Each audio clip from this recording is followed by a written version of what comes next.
Hello and welcome to Ask Reddman, the only show where you get to ask me questions and I'll try to answer them to the best of my abilities.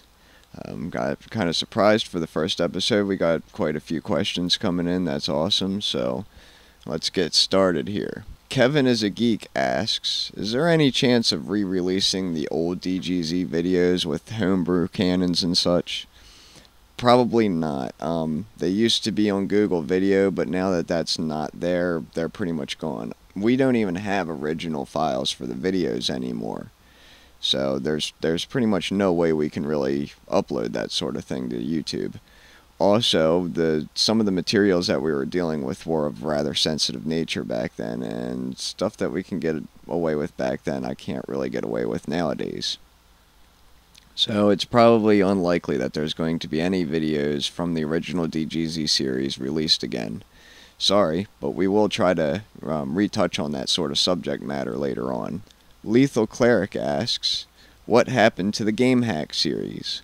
Well, that's sort of a long story because 6 months ago I was having a couple problems with my life and everything like that. I had to deal with all that sort of stuff.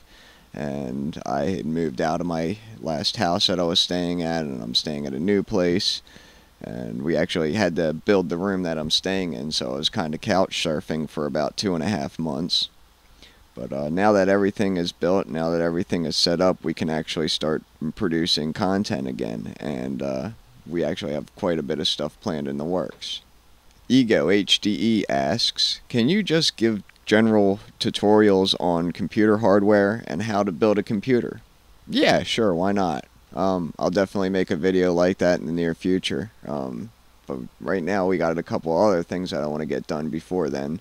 And that sort of gets into the next question.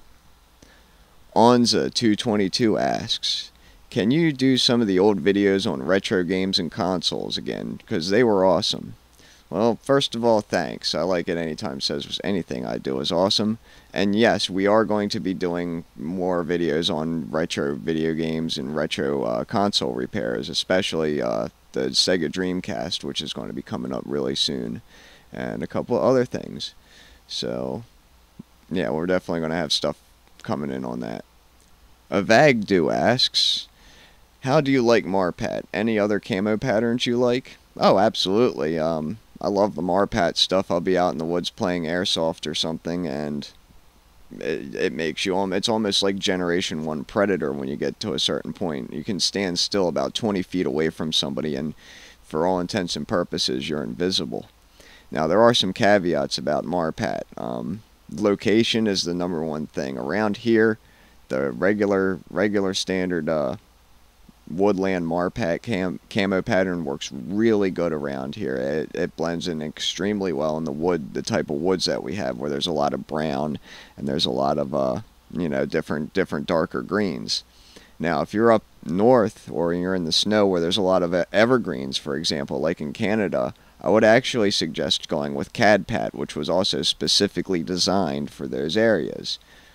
If you're in the middle of the desert, you want to go with the desert Marpat camo pattern. And if you're in a combination area where you don't know where you're going to be from one moment to the next, say you got woods next to houses, next to whatever, even some open fields or some areas like that where there's nothing but brush for a couple hundred yards, I would go with the new Army stuff. That's almost like an all-around camo pattern. It's sort of different grays and almost like purplish colors, like really subdued purples and browns and the grays and the black colors. It seems to work good in just about every situation I've seen it in, and it's actually the only stuff that seems to work any good in urban conditions. Tracy Nelson asks, how do you juggle? Well, I do it very carefully, but we'll expand upon that in the next episode, so that's it for today.